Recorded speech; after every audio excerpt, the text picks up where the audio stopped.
Welcome to AINdebrief, where we take a deeper look at the most important or interesting aviation story of the past week with the AIN editor who covered it. I'm AIN News Editor Chad Trotvetter. In this episode, AIN Editor-in-Chief Matt Thurber talks about his experience at the Singapore Airshow earlier this month. This includes his take on the COVID restrictions just to get to the Asian city-state, but also those of the Airshow itself, which required masking at all times, both indoors and outside. Matt also gives his impression about show attendance and news announced at the Airshow.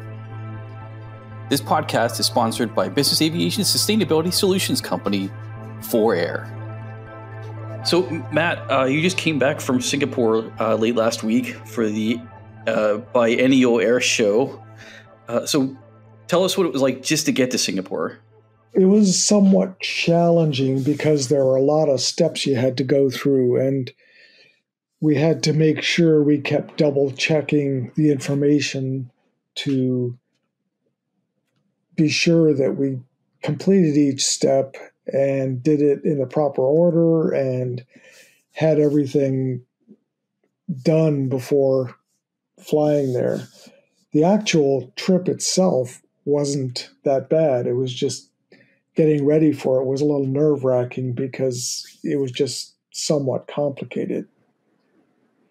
There was a lot of COVID tests, right? Yeah, well, not just COVID tests, but I ended up going on what they call a vaccinated travel lane.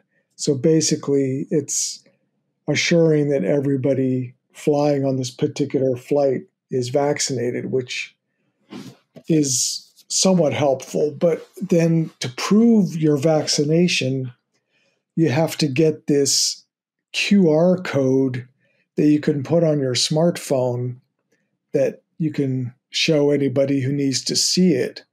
And you have to submit the QR code as part of your application for the vaccinated travel lane. And luckily, I live in a state where getting this QR code was just a matter of going to a state website, plugging in some personal information. Then they send you the QR code. Then you upload it on this application, and they approve it. And that's one of the steps completed. One of our party lives in a state where apparently you can't get the QR code because of legislation against vaccine passports, which apparently includes QR codes. And we tried every which way from Sunday to get a QR code for this person so they could fill out the application. And he ended up not going because of that very reason. That's pretty interesting. So what was it like getting over to Singapore? I know there was you were being tested daily for COVID twice. You had a self-test, and then you had to do a test at the show site, right? Yeah, and the testing actually to go to Singapore wasn't too bad because they allowed either a PCR test or a rapid antigen test. And I ended up getting 3 tests within 48 hours of departure, which was a requirement just to make sure I had results that would be acceptable. And it turned out the rapid antigen test was perfectly acceptable. So that I had to show at the airport before departure. We also had to pre-schedule and pay for an arrival PCR test at the immigration station at Singapore's Changi Airport. That was all part of the pre-departure preparations. And once we got there, it was fairly simple. It was very well organized. You just walked through, and they had a bunch of testing stations. There was no lines at all. You walked in, they did the nose swab, and the key stipulation was that you had to go straight to your hotel and stay there inside your room until you got the negative result from that test. And so after that, I went through immigration. You had to also have this Trace Together app installed on your smartphone and activate that at immigration so they could show that you're participating in this contact tracing app. Then go to get a taxi and go straight to your hotel.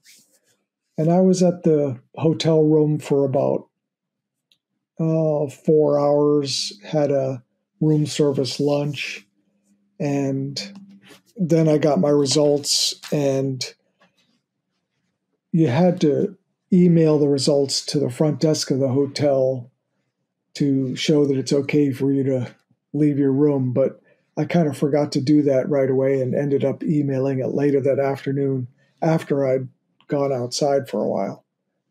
But it wasn't like there were people stopping me at the door. So once you got to the actual show, what did you have to do for that? Well, one thing to point out is that this Trace Together app was a key part of the whole being in Singapore. You had to use it to get inside basically any store, restaurant, whatever. And it means you hold up the app and scan a QR code using the app, and it flashes green to show that you're okay. And for the show itself, we had to show the security people our negative test from the night before for each day of the show. So that was also one of the items that we had to prepare for, was nightly testing before each day of the show. And this was a requirement of the show, but since the show is owned by the government, I'm sure it was done in concert with the government. At the same time, however, the government also required that we self-test every single day before leaving the hotel. So basically, you're talking at least 2 tests a day. Now, the self-test in the morning, you're not required to show the results to anybody. But if you test positive, you must stay in your room and let the officials know. The testing at night was a little challenging because before we got there, we could not get anyone to answer our question about whether we had to make an appointment for the test or if we could just walk in. Conveniently, the testing was done at the hotel, so that worked out. But it wasn't until the first night's testing before our first day at the show that we found out we could actually just walk in there and get the test. Wow, it's a lot of testing. One day I had to do 3 tests because I went to an event that started at 5 o'clock. So I did the morning test, obviously. Then we had to do testing at the site of that event before we could go into the event. And then I still needed the test after 7 p.m. for the show next day because the earlier 5 o'clock test wouldn't have been 24 hours worth if I stayed at the show past 5 o'clock. So it was confusing. But then again, while there was a lot of testing and tracing and things like that, the only time they really checked is each day we went to the show to make sure. And also, before I got into this event, I had to show the... Well, the funny thing is that all of the tests that they gave us were all rapid antigen tests, which were the exact same tests that we were doing in the morning with our self-test kits. I brought those from home. And then on the show site, you had to wear masks all day, right? Yes, that was another requirement. Actually, it's really a Singapore requirement. Pretty much mask up anytime you're not in a room or eating something. And that means masking up outdoors all the time unless you're actively running. Otherwise, you're going to get stopped by the volunteer cadre of mask minders. And what they do is they walk up to you and tell you to make sure to put your mask on. And they're very polite about it, but you can get a big fine if you don't comply. I got nailed by a mask minder at the show one day. I forgot to put on my mask when I went outside our chalet up to the chalet roof to shoot some pictures. And there was this young lady motioning at me from down on the ground and making hand gestures to her face. I couldn't figure out what she was doing. And finally she yelled at me, "Please put your mask on," very politely. And then she said, "I'm so sorry." And of course, I went back down and got my mask. Before we get into the actual show, how well attended it was, let's take a quick break and hear from our podcast sponsor, 4Air, which is a sustainable aviation consulting firm. It can help you become more sustainable operation. Now more than ever, taking to the sky means taking responsibility for the climate-altering emissions released into our environment with every departure. That's because the future of our shared planet, along with the freedom of mobility that defines our way of life, depends on today's pursuit of absolute sustainability. There is no one solution, but with 4Air, you can advance every pillar of aviation sustainability. Learn how to make your flying part of the solution with a comprehensive sustainability commitment for individuals and operators alike. Visit 4air.aero today. That's numeral 4, AIR.AERO.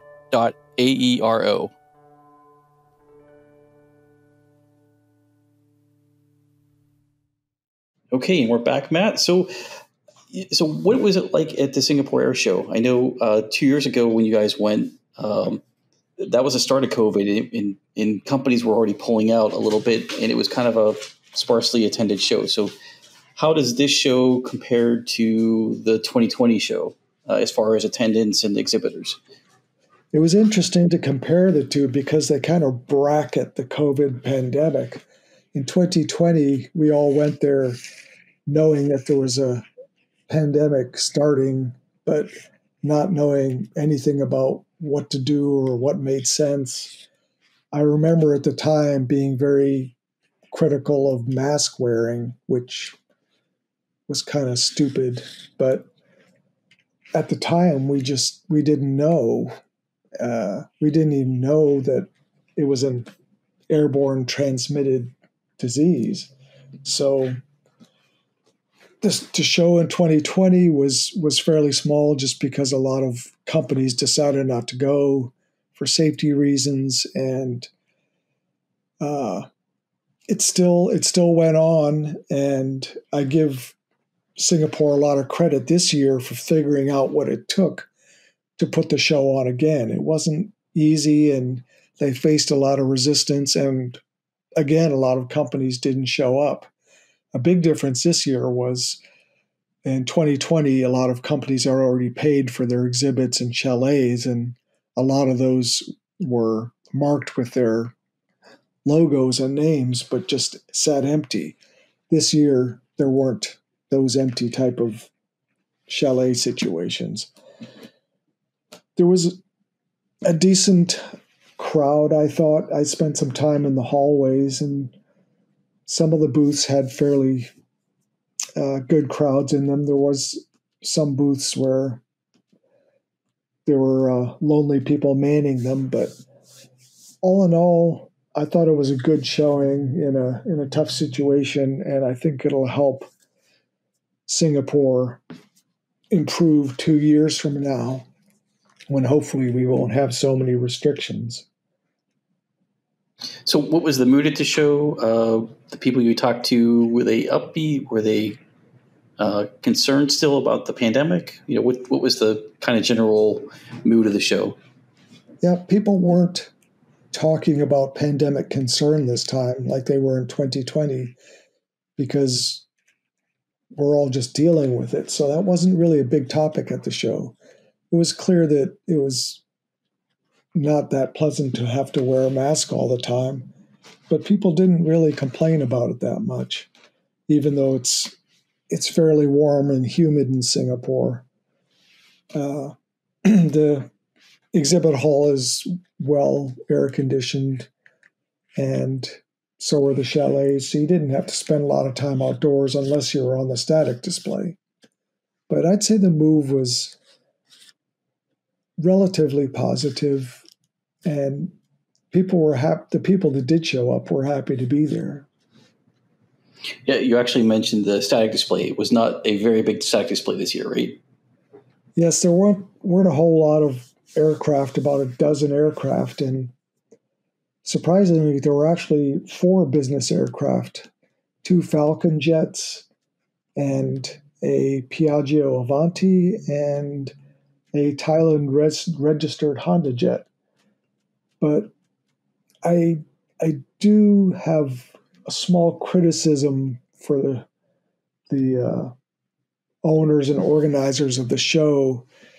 We were at the Dubai Airshow late last year, and there were dozens of aircraft on the static display. And I thought Singapore could have pulled out the stops a little further to try and get a few more aircraft on the static display, whether it's by offering significant discounts to be there or just easing up on some restrictions or whatever. But it would have been nice to have a few more aircraft to look at and take pictures of.